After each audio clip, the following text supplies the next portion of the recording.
Hi, this is part 2. I had to break the other video because I'm sure I'll not be able to put it into YouTube properly. So yeah, where was I? So yeah, I was stunned to witness with the children how you blatantly lied that I have been preventing you from speaking to the children on the phone over the years while you were traveling, when the reality is you never asked about them and you never asked to speak to them. It would have been impossible to defend myself to the children had I not gotten into the habit of putting you on a speakerphone every time you called, unless the conversation turned sexual. I adopted this habit because I felt it was the least I could do to help relieve the children's ache for you, because they were missing you so much. If you had not consistently and unjustly kept calling me a nag and a control freak, it would never have occurred to me to refrain from reminding you to speak to your own children or automatically putting them on the phone like I used to do. Should I have kept giving you more reason to call me those mean names? My depression was triggered by having to face the fact that I could not make you understand your importance to us, how much we loved you, how much we needed you. Your actions showed you were not ready for us. I spent many years trying to make sense of your behavior and choices, to find ways to discuss it. But I didn't possess the knowledge and the know-how to handle the situation any other way than I did. Since I've never gotten pleasure from imposing myself or my points of views on others, the way I reacted was to be expected. I left you to be you and to do you, while I got on with doing what had to be done for the children's sake. I don't think you can understand the shock and the bewilderment I felt in my gut and in my heart to hear you switch my plea for help to support Tom at school as a way for me to control you. What was I supposed to do after that? I thought what I was asking of you was normal.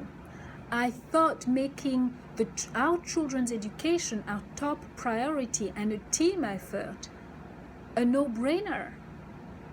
I have never seen or heard a loving partner or a caring parent behave the way you have with the three of us. Not only did you refuse to help me, to help them, but you seemed eager to put us through another move. Yes, because he wanted, to live again and to move countries again. When I was just emerging out of that tunnel of working tirelessly to bring both children out of that pressure cooker to get their levels up at school. Get them settled with new friends and finding some semblance of normalcy in their lives. This showed me you truly did not care, and it was beyond heartbreaking for me. Because I had opened my heart to you, explaining to you how much pain this moving around was causing us, and how unfair this situation was to me, since I was truly stuck in the unpleasant role of forcing them to do the required work to catch up. I did my best to express my fear and my anxiety over how potentially damaging this could be to my relationship with the kids. You watched me. You looked straight at me. I assumed you heard me. Now I know you are pretending, since you never empathized or even said a word back to me. All I know is you turned your back on us at the next opportunity. Because yes, he did leave. He got himself a promotion at the time. He did get himself a promotion, and he left. While I asked him to please just wait, because things were just really, really bad, and the kids were missing him so much. I mean, you could just feel their pain.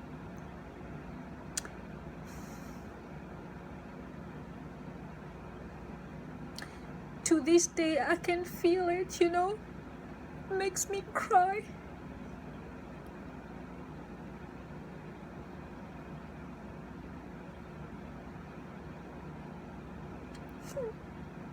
And to think they've turned against me. Oh.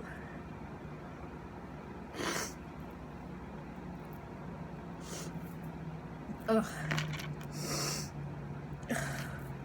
Where was I? Yeah. So all I know is you turned your back on us at the next opportunity. My mind and body could not cope with that reality, and I had a breakdown. So much hurtful things had already happened along the way by then. This became just too much for me to handle. And that was the end of my fairy tale. I guess that's when the sky really crashed for me. And that's when I started losing hair. Hair just, even before that, I was so stressed. Anyway, let me continue. Not so long ago, you complained about having to spend a lot of money to get tutors to help Lila pass her SAT.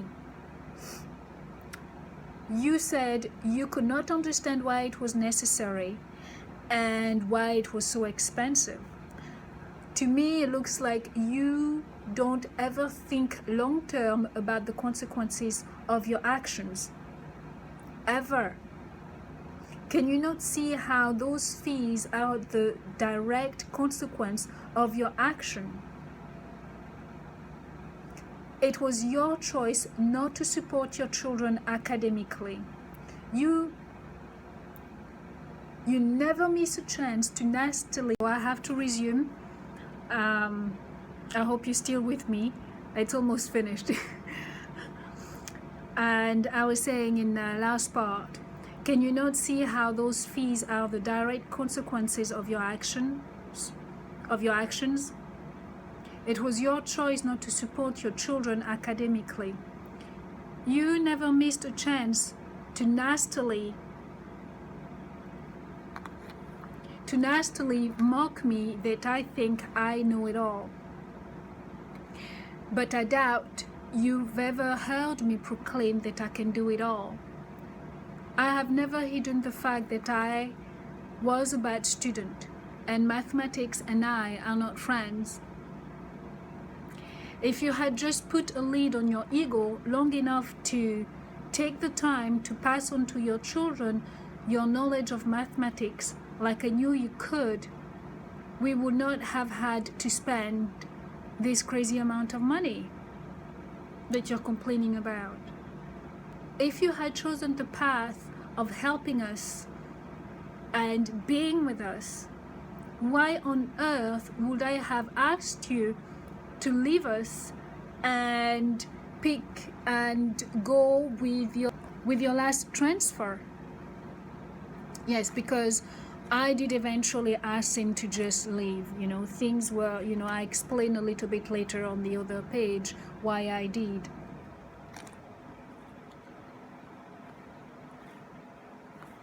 So why on earth would I have asked you to leave us, knowing how much we miss you and how much we need you?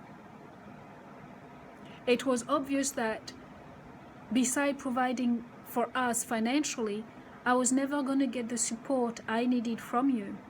You had a habit of patting the children's head and then giving them long pitying looks every time you saw them working on their homework or on their chores or practicing their music. This worried me, but I could not put my finger on why this gesture was disturbing to me until I started to notice that the children would automatically elongate their faces every time you walked in the room or every time you joined us, just to get your attention. And this, no matter how relaxed we were or how much fun we were before you joined us or came into the room. That's when I knew right there and then you had to go. I felt it was best if you just left us so you could concentrate on your career, since it always came first anyway. And like that, also, you could not complain that we were in your way of you doing better for yourself in your job.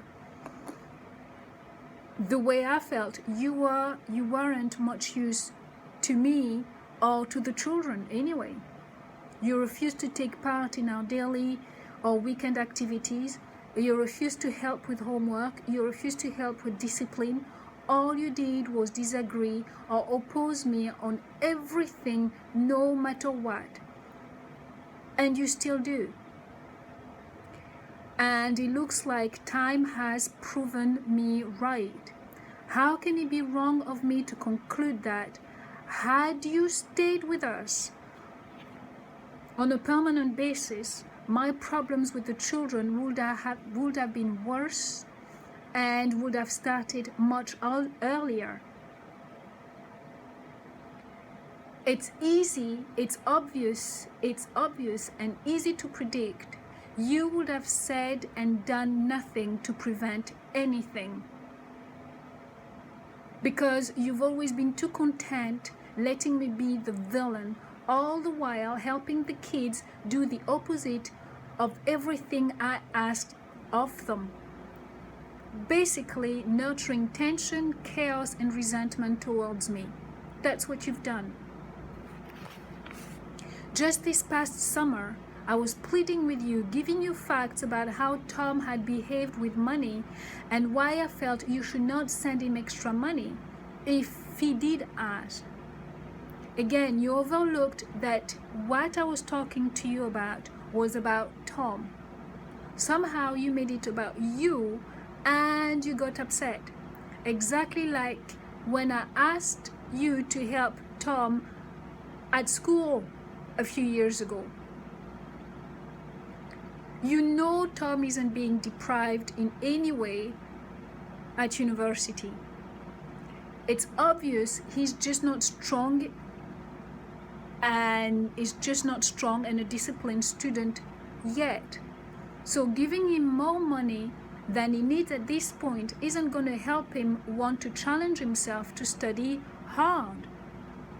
But since your only concern is to be perceived as nice, you will do the opposite of what reason dictates you should do, especially since I dared bring up the subject, right? That's a question, and it's in there and asking of them. It blows my mind to know you are totally capable of leading astray your own kids in order to satiate your need to show me the virtual finger. Now, why you feel so strongly and act that way with me is beyond me. In your head, everything I say and do is controlling. To me, my behavior with the children is a fundamental part of being a responsible parent and doing what is necessary. I want independent, self-sufficient, and fully functioning future adults. They do well, so do we. They get lost, we will be affected well beyond what we can prepare ourselves for. Playing Russian roulette with their future is not what I wanted to do with our children. The kids are young and naive. They've missed you a lot over the years. They will do anything to feel close to you. I have seen our children throw reason out of the window just to feel close to you. Despite my frustration, I totally get it.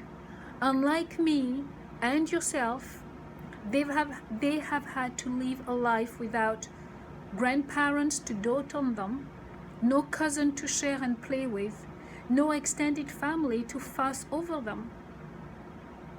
And me, their mother, being forced to play only one role, the disciplinarian. I love that you could bring a softer balance into their lives. I never resented that. In the contrary, I encouraged it. I used to look forward to you coming back to us, but I never imagined you would take things this far. There is a long trail of what looks like I have married a man who has worked diligently at sabotaging his own family. Say anything you want, but your actions have spoken louder than your words over the years. And that's it. And those are even old notes that I actually took at the time. And again, I wrote this still never suspecting him that he had a real problem. I just thought the man was unbelievably stupid. What was wrong with him? I had no idea. And it's amazing really to see that I understood much more than I was aware of. And again, sometimes you can be aware of an issue, but if you don't have the diagnosis and the name to claim the problem, you're just lost. And I decided to put this here on the internet because on my next video, I very much would like, I feel ready now to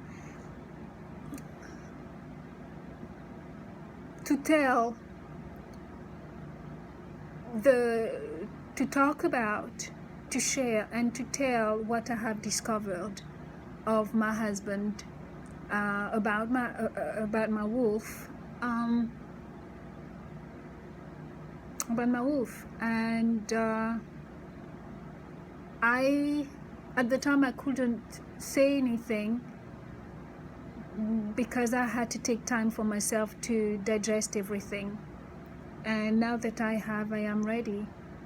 I'm actually wondering whether I should make a copy of all of this letter and send it out to his mother, his siblings, and the rest of his family, and his friends, so that they actually would know what kind of a person he is and what he's been doing with me. Because I mean, now I know, he has been saying things, to all of those people about me that's not even true, and they have no idea what he's been doing with us and doing to us. Nobody has a clue.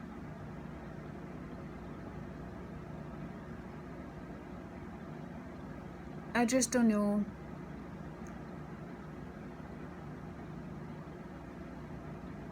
And what's funny, not funny, but one thing that happened after I confronted him with that letter, and yes, it was a decision I took to get the children to read that to him, because They had to hear my side of the story written out properly, because you just don't know how life goes, and if something happened to me, the children would definitely think of me in a twisted way, which is absolutely not right.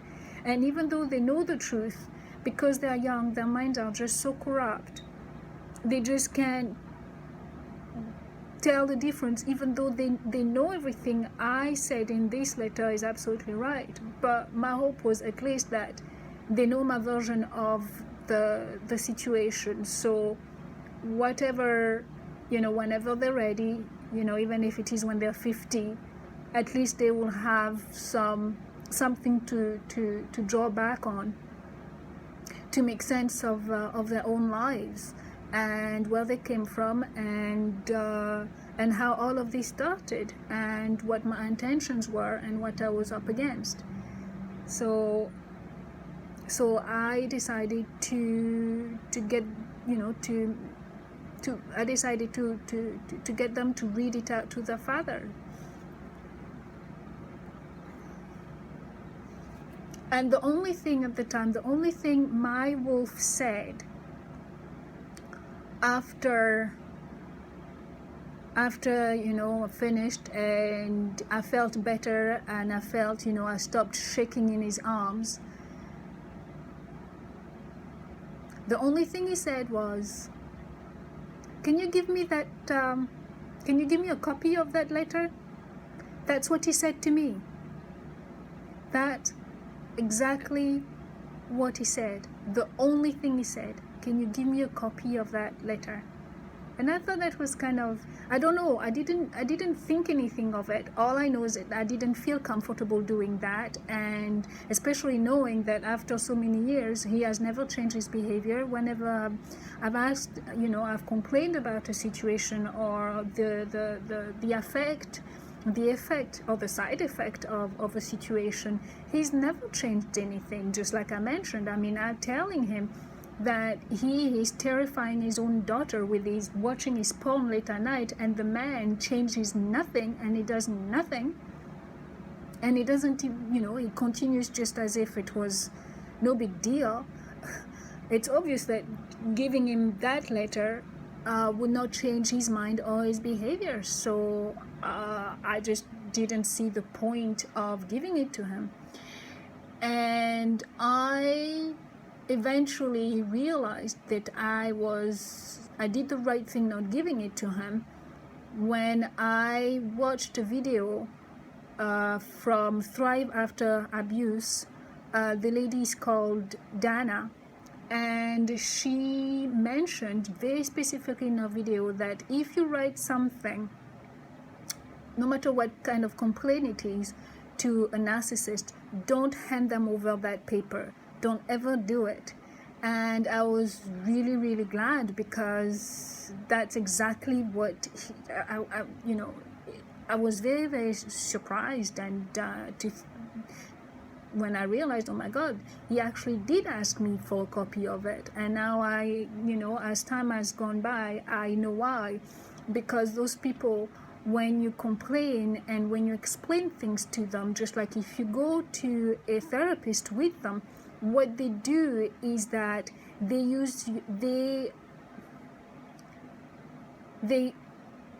remember everything, they catalog everything, they everything, your complaints, the words that you use, the description of what you're feeling and everything, and the hurt that you're feeling.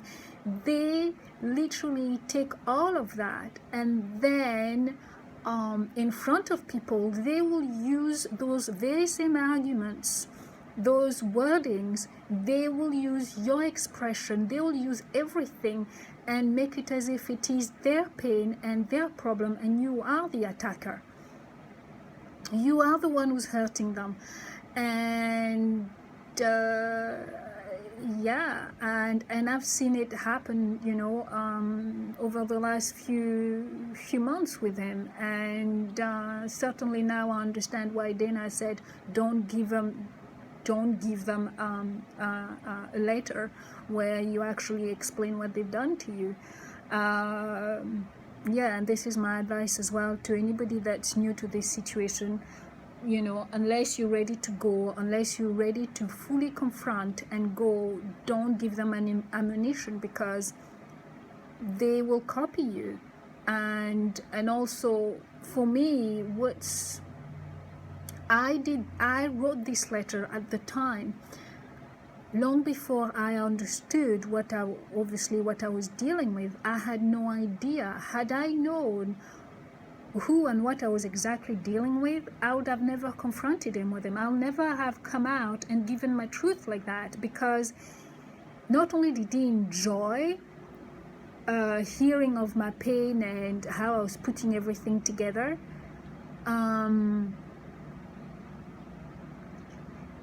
you know, it gave him as well the understanding that I exposed myself. Basically what I did is I exposed myself, and I should have never done it. But again, I did that not understanding and not knowing. So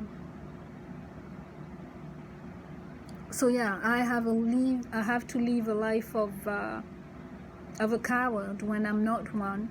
And this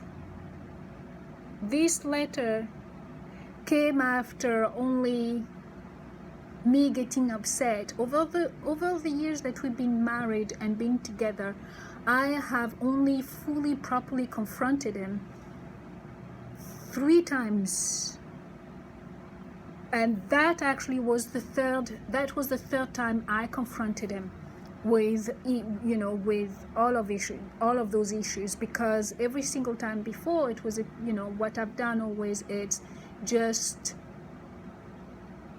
catalog things as well in my mind, just trying to figure out what I was seeing, and I didn't want to be harsh or to make a mistake, or I really wanted to give room for myself to be sure of what I was seeing, but also to give him a chance as well to change, because I thought that, you know, like I said, I didn't know he was such a bad person, and he had such malicious intent and towards me. So I thought that, you know, I had to give him room to mature, because it is known that, you know, not all men mature at the same time, and or mature at the same way women do. And when it comes to having a family, sometimes they're a little bit behind. So I was willing to give him that space. And so I never, this letter was the 3rd time. Before that, all the other arguments that we had in between, especially towards as my children were becoming teenagers, were because my children were doing things because of him. And then I would confront the children, you know, I would get upset with the children, and I'll tell the children, confront them and tell them that was wrong and that was not good. And then I'll have him beside me to see whether he could help or interfere, which he never did. He'll just stay silent. Those were the time, I can say we had argument, but it was never with him directly. It was with the children, because even though I knew that it was because of him, but I was addressing the children directly, not him. Because by then, as the children had grown enough, I had explained to them often enough I wanted them to take as much responsibility. I tried to make them more responsible early, because it was obvious I was getting nowhere with their father. And so I made it their responsibility to not fall into the temptation that their father was constantly giving them, putting in front of them all the time. So those were the only times that you could say in my household there was problems, because I had to every single time try to correct the children, and I had to try to explain things to them. But to my husband, until the situation was absolutely, it was completely just unreasonable, just like with the porn, for example, or the drinking, I just left him alone.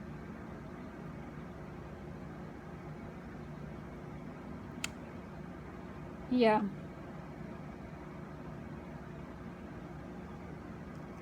And I just texted my kids just to wish them Merry Christmas, because I just could not. Yeah, I think that's what being a mother is. Even if you're feeling a certain way or in pain, you can't really stay away. So I just texted them, and it's been like quite a while, and I've received no text back, nothing back from them. I haven't heard. So yeah, that's the way it is. So Merry Christmas to you all, and yeah.